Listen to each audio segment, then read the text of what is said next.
Welcome to the Global Gaming Business Podcast, the industry's first and longest running podcast, now in our 20th year.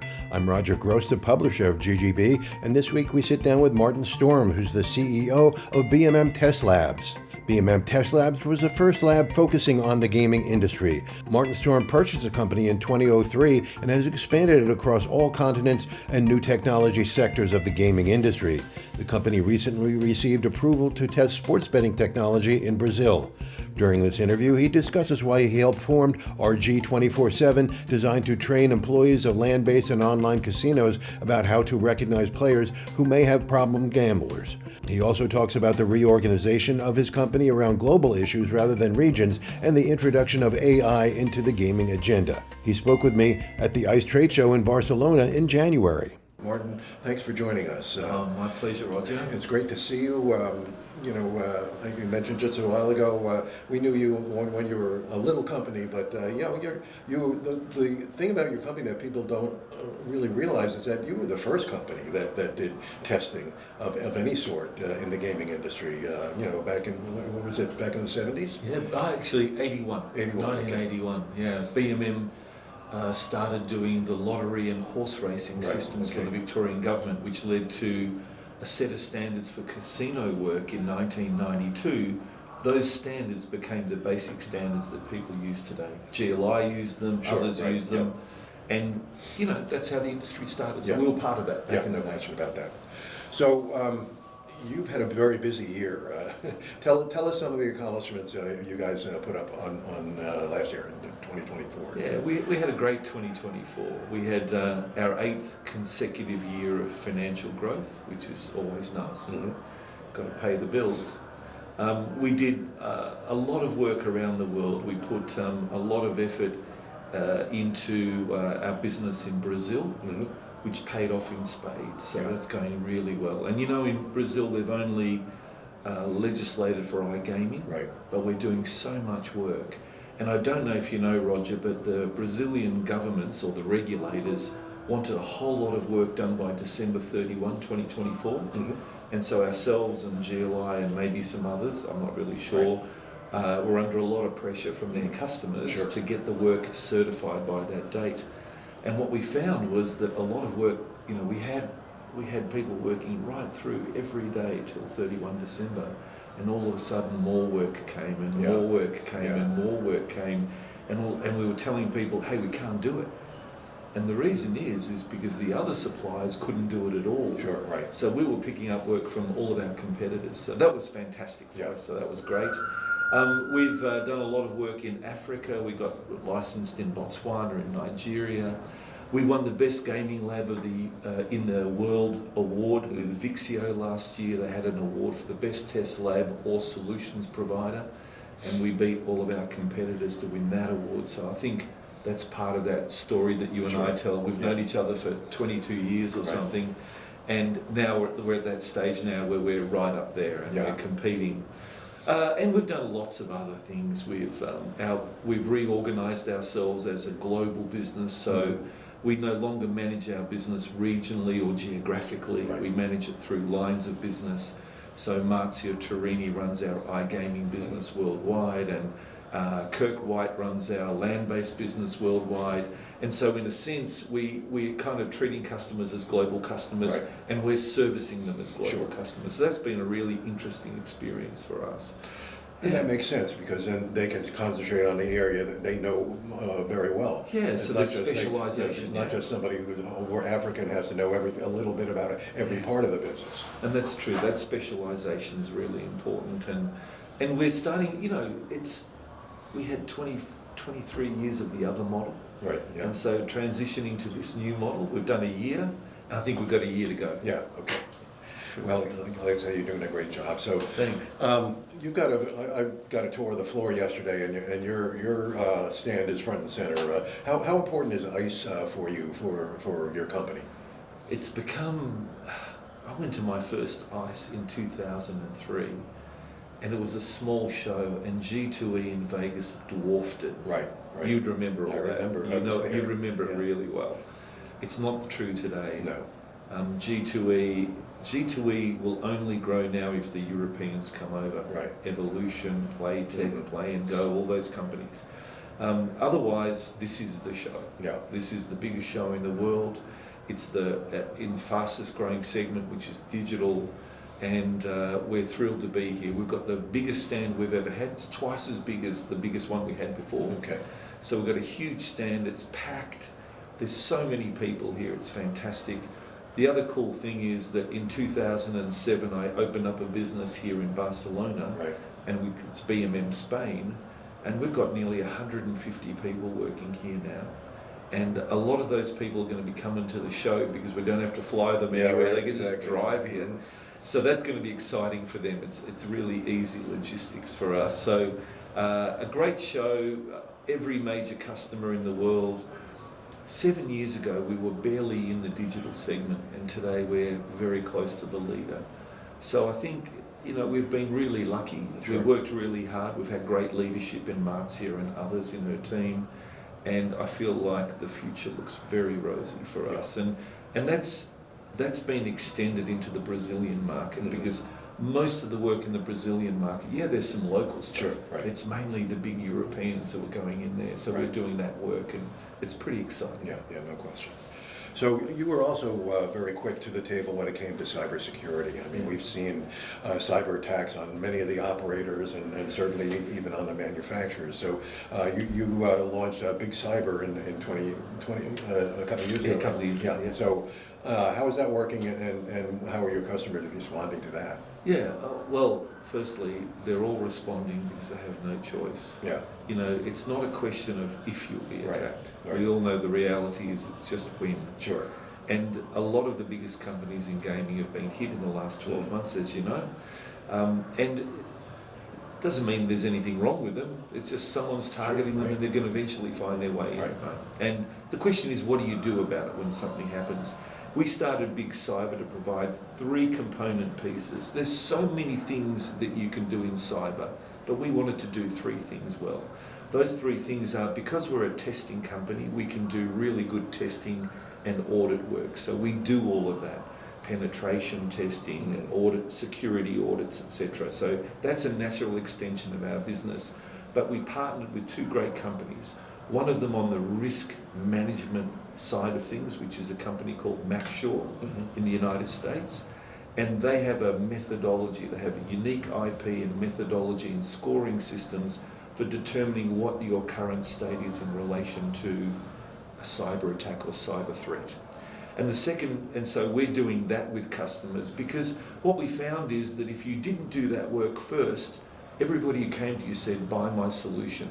And people were confused. They had 25 companies they could buy from, but they didn't know what they were buying and why they were buying it. And our assessment is, do the work up front and work out what the challenges are, and then decide what to buy. Sure. And they're not buying it from us. Yeah. We're just helping them understand their circumstances. Absolutely. And then the third piece of it was threat monitoring, threat detection, and threat remediation, which is, we've got a security operations center that we work with a partner, a world-class partner, and it's based on AI. It's got some great technology. And what we're really saying to people is, okay, you're going to be hacked eventually. The question is, the moment someone breaks in, what do you do now? Right. And so what you want to try to do is mitigate the threat beyond the break-in. Okay. So try to corral them inside the system so they don't get to everything. So we're working on 3 simple component pieces, and we're trying to be the best at that. We're not trying to do everything because it's beyond us, and the greatest IT companies in the world can't do everything. Sure. So we just try to do 3 things well. Yeah. And it's going well. We've got lots of customers. We're focused mainly in the gaming industry. We don't go outside that. So we're just trying to provide support and services to our gaming customers who are asking about this stuff. Right. And there's good companies out there, GLI's out there doing stuff with Bulletproof. Right. Yeah. There's other companies out there doing things, but we just want to do 3 things well, and we want to do it better than anyone else, and that's what we're trying. Okay. Very hard at. Well, that makes sense for sure. Yeah. So I think one of my favorite things that you've done in the past few years is the formation of RG 24/7 virtual training, where you train casino employees and other employees from the manufacturers as well on responsible gaming, on problem gambling. You started this in 2022 with Wendy Anderson, and it's really taken off. And I think it really fills a niche that we didn't even know was there before. Yeah, look, it's all kudos to Wendy, and you're going to speak to her at some stage, I think. It came out of some work we did internally about training our own staff, but it became quickly clear to Wendy and myself that in the right platform environment, you could take it to the market. Right. And that's where the investment and the effort and the thinking went in. Wendy's built out probably the best, well, unquestionably in the industry, the best content with the best experts on the best platform that's available to anybody in gaming across critical subject matter areas. The thing about it is that it's free of charge in its simplest state, which means if you don't want to do anything particularly fancy, we can do all sorts of things with the content, but if you want to just take the service and learn, you can train all of your staff and you can become an expert in 10 or 12 areas of gaming that you just couldn't get the training any other effective way. And you can do it online, you can do it in your own time, you can do it from any location. It's not costing you anything. And part of our goal, your goal, my goal, Wendy's goal, is that everybody who's in the gaming industry is well educated. Sure, right. Because we have a social responsibility to the people who gamble and entertain themselves through gambling systems to make sure they're as well protected as possible. That's why BMM exists. We certify products to make sure they operate correctly, so that the punter, the gambler, is protected. Wendy's got training systems to train staff so they understand the issues in relation to responsible gaming, anti-money laundering, etc., the technology and all that stuff. So it's a fantastic system. I'm very proud of her and the business, and she's grown the business very significantly. By the end of 2025, there'll be 60 or 70,000 people using this product, and it will grow exponentially from there. Sure. Well, it's such an important thing. I mean, for an employee to be able to identify somebody who's having a problem. I remember when I was a dealer, I don't want to tell you how many years ago, but I would see people who were certainly having a problem with it, and there was nothing I could do. The company didn't give me any tools to work with, but I know through RG 24/7 you give those tools to the customers and to the employees and the companies themselves. Yeah, well, I think people generally are sensitive enough, like you were back then, to have an inherent awareness that something's wrong with an individual when they're just out of control. Right. So I think everybody sees that, but understanding what that really is and maybe what you could do about it, not only to protect them, but to protect your operation, because it's not good. It's not good business when you've got people going in there being absolutely decimated. Right. That's not good. So I think that everybody's a winner. Right. And the training should be free and available to people. Sure. And other than delivery mechanisms, which is where Wendy sometimes will charge people because they want to do something very specialised in delivery, the standard services, which are phenomenal, are free. Sure, absolutely. And that's what we want. We want the whole industry to learn everything they need to know. We'll have a better industry. We'll have happier people using the services of casinos and online and everything else. It's good for everybody. Good for government, good for the consumer, good for the operators, good for the suppliers. So tell us more about the shift from regional to global. I mean, that must have taken a lot of changes within the company to really accomplish that. Yeah, because what happens in organisations, rightly so, is that people get responsible for stuff. And they're responsible for a whole lot of stuff. And when you come along and say, I want you to do one bit of it only, except you're going to do all of it globally for that one bit, it's a big change. Also, too, the organisation is used to, it's like if you're the boss, Roger, and we've got a problem, we're just going to you. Yeah. You solve the problem. Sure. Yeah? Tell us what you want us to do. Well, the moment you dislocate people from that mechanism, then they go to you and you go, I'm not responsible for that anymore. And they go, what? What are we going to do then? They go, well, you need to make a decision. Right. So it does change the way people operate. And It's been really interesting. It's, our growth, it's hard to grow in transition, and we're in transition and we're growing really well, fantastically well. But it's taken a lot of effort and a lot of changes. And I'll give you an example. Under the last structure, our IT group was a certain size, where we do R&D, innovation. Right. It's now, a year later, it's 1,000% bigger. Yeah. We've increased it by 10, because the kind of change in management style and the change in structure gave us an insight we didn't see before under the previous regime. So now we're investing in that because we can see the benefits of it. So sometimes when you change the structure, you see things differently, so that you think, right, I need to invest in this, but maybe I don't need to invest so much in that. So we're getting those benefits. But the most important thing is that staff are okay, they're good with it, and they're learning as we're learning as a management team, and the customers are loving it. Because the customers know that they can do business in 20 countries at the same time and be treated the same way, and we can support them right through that distribution strategy they might have in a way that we couldn't do before under regional. Right. Also, too, regional executives fight amongst themselves for revenue and all sorts of things. It's taken all this away. Yeah, for sure.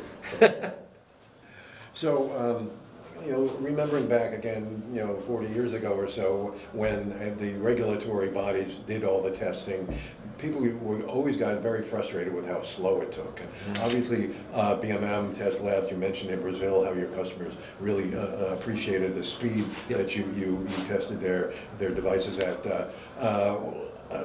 That's got to be one of the most important core elements in the company. That was not only the critical element for service delivery for the testing we do, but it was the critical competitive component. Right. Because when I came to the United States in 2001, when I spoke to customers, and I spoke to probably 50 customers to try to understand what was important to them, you had two types of customers. You had the very big customers who were happy with the service they were getting, and then you had the great unwashed, everybody below that who was saying, nobody's servicing us. Yeah. A game's taking 3 months, 6 months, 9 months, and they're small. Yeah. So when you think about business strategy and you think about those things, you think about, in marketing context, you think about highly switchable customers. The ones who were highly switchable were the ones who were getting poor service but wanted better service. So we started focusing on them. And we could take 3 or 6 months for a game down to 2 weeks. Because we had no issues. Yeah. And today we have customers who have games tested in 3 days to 10 days. Yeah. Wow. And the reason is simple. We don't have any impediments that get in the way of that process. Right. So, it's like making a hamburger. It could take a week if you started making the hamburger in 7 days. Right. But if you could take half a day if you started making the hamburger in an hour. Yeah, right. So that's all we did. We found that we got rid of all of the noise and we started focusing on getting the work done as quickly as possible. Right. And that's been a great competitive advantage. And we're not trying to build the hell out of people. We're just trying to get the work done. Sure. But the converse of all of that is that you can get the work done quickly, as some labs have done in the past, but the quality is poor. So we've been really keen to keep close to regulators and customers to ask about quality. What's the level of defects? How many defects are we finding, us, the regulator, and them? And we've known in Australia, which is measured by the regulators, that we've had the lowest number of defects for the last 20 years. And we do the most amount of work in the fastest time. Yeah. And in the United States, we've had the lowest amount of defects of any of the labs, and we know we're doing it in the fastest time. So that tells us that we're on the right track. Sure. So in a sense, we're on the right track. We need to continue to improve because all operations need to improve. But I think time to market, as you mentioned in your question, is a critical element. And, we want to be number one. Sure, no question. So one more question.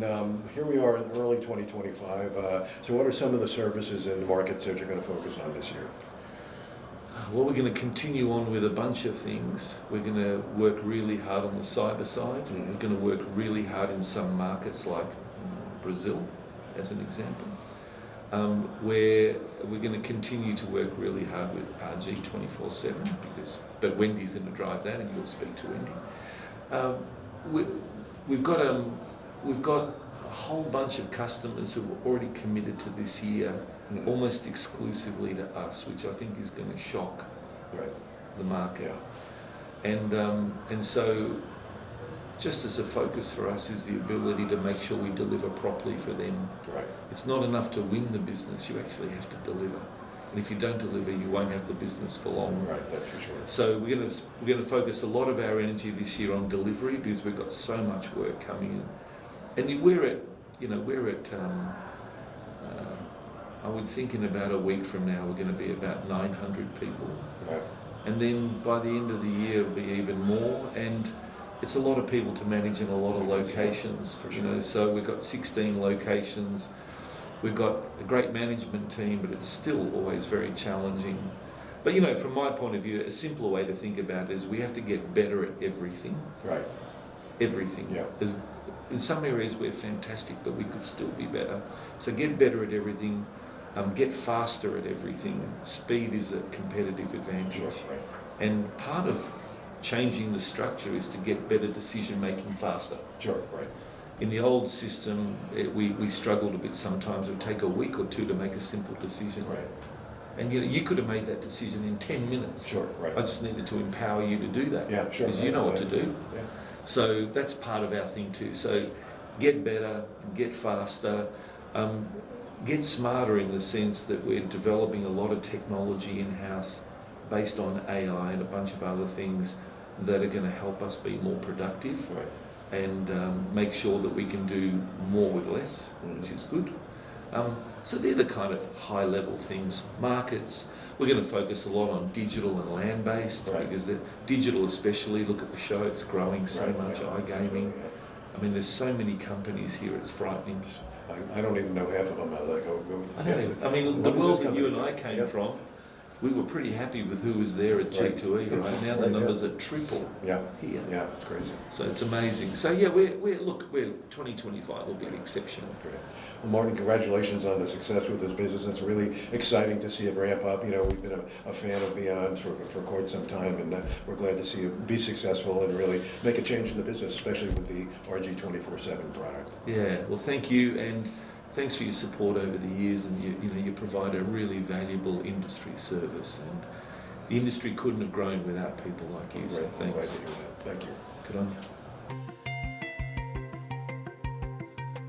To read more about the topics presented in this week's podcast, visit ggbmagazine.com. To subscribe to GGB's executive summary, go to ggbnews.com and sign up. Don't miss any edition of the GGB podcast. Subscribe on Spotify, Amazon, or Apple Podcasts today. So we'll see you next time on the GGB podcast.